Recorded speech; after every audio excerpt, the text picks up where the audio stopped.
Hello, hi, this is Patricia. Welcome to my channel. In today's video, I'm going to talk to you about allowing, which is a lot like surrendering, but it's a little bit different.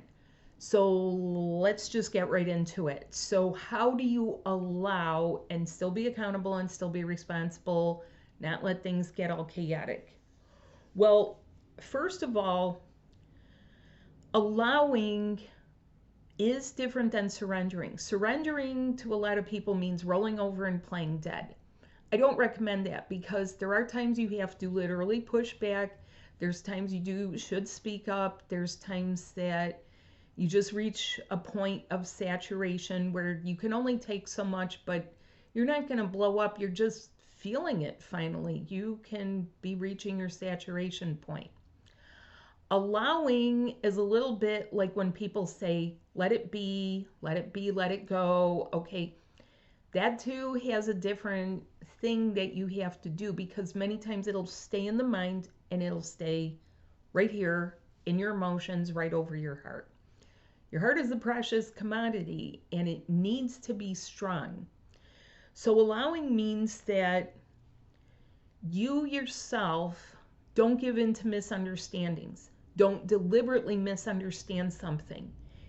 What I do sometimes is pretend. Like I actually emulate that film with Denzel Washington where he says, explain it to me like I'm 5 years old.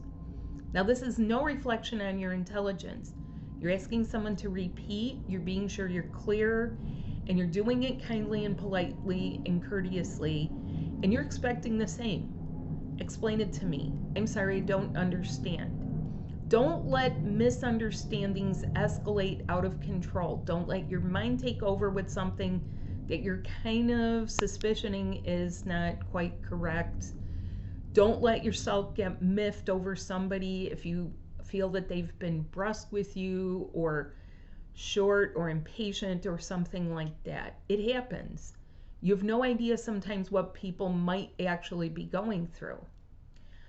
How do you further allow? Okay, you pause. In other words, instead of reacting, you kind of pause. Okay, you slow it way down. Whoa, whoa, whoa.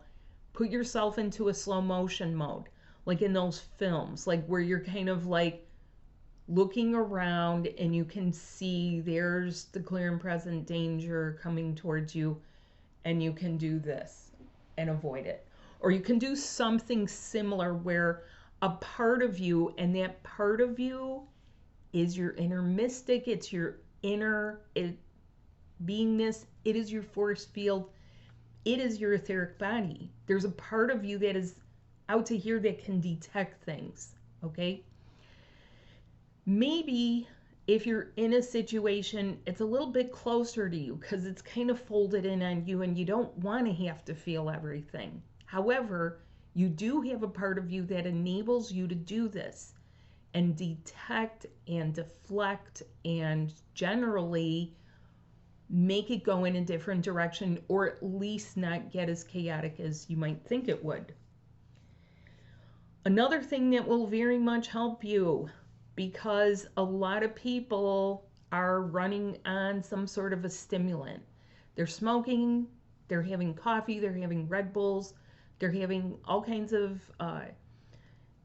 sugar and caffeinated drinks. They're getting it in some way. And a lot of people are convinced in their head that they need those things just to get going for the day. You have a part of you, your energy, force field, whatever you want to call it, it is your etheric body that helps you get going. It has an inner alarm system, an alarm clock to wake you up and to get you moving. Don't believe me? Yes, you do know it, because play it back over your lifetime. You're going to see somehow I was able to wake up at just this time, or suddenly I became aware of this or that. Suddenly I was able to sense this or that. Suddenly someone who was saying something right to my face, I could sense what was going on behind the scenes. You see, you're a lot more than you're giving yourself credit for, probably. And in times like this, that is when you need to not have the stimulants, because they will irritate and exacerbate those parts of you that sense. that give you the feedback that help you not react and still respond, help you to not overreact. People who are using stimulants a lot are actually capable of overreacting more than someone who isn't.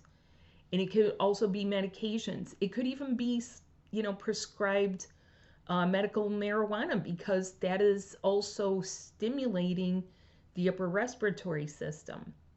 Now, some people actually do begin to feel anxious as a result for this. So, if you're able to, take 3 days off from your caffeine, your nicotine, something else that you feel is a stimulant.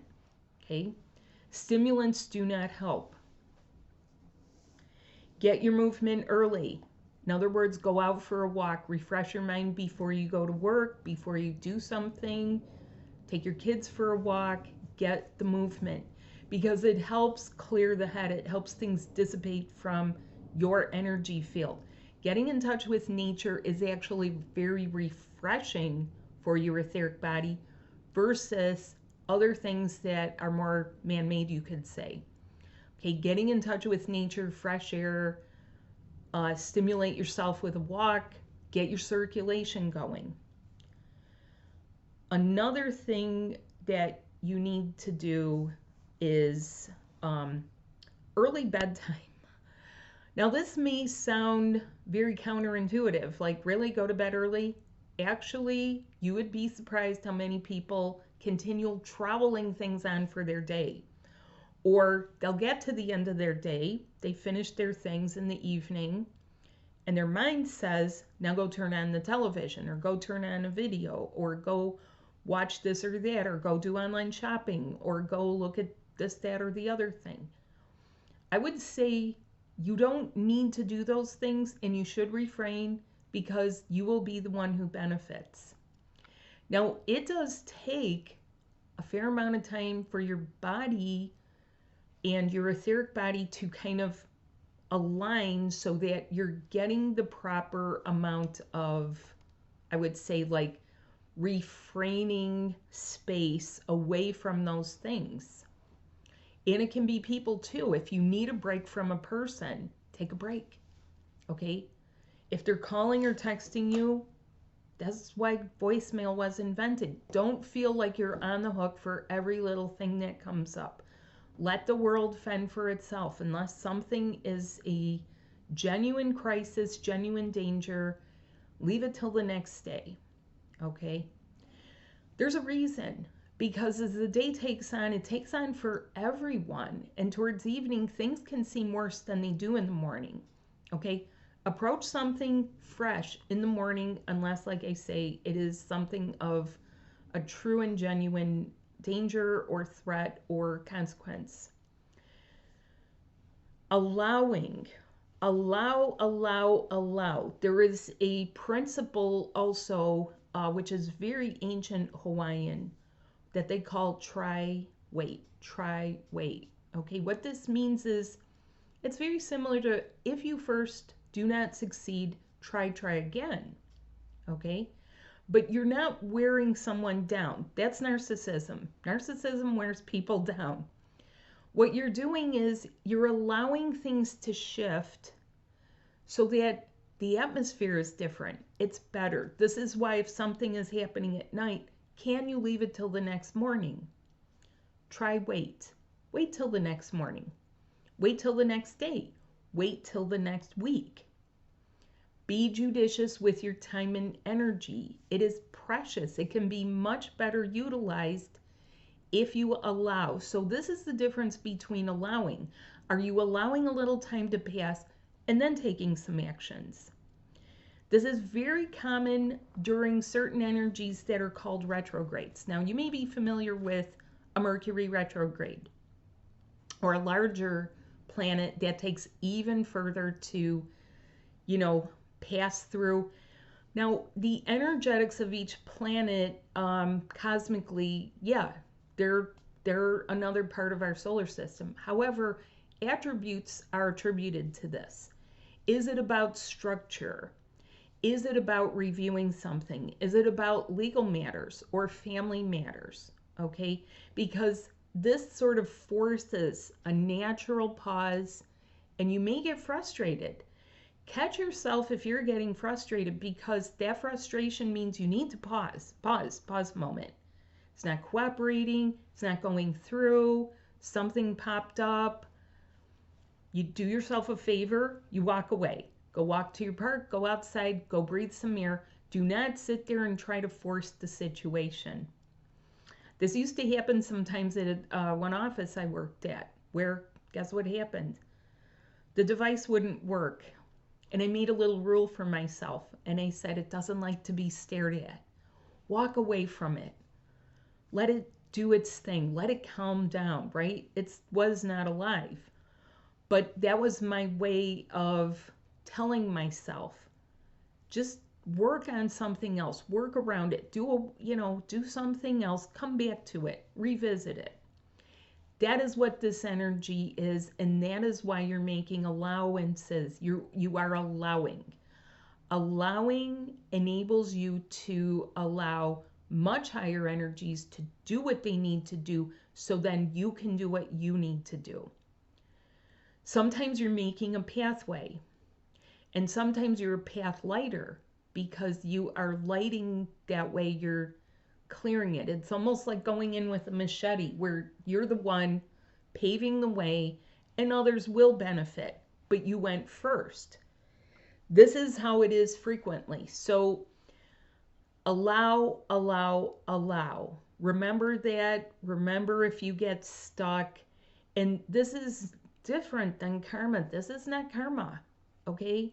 It's not like, oh, well, that was your lot in life. That was your destiny. That was fate. No.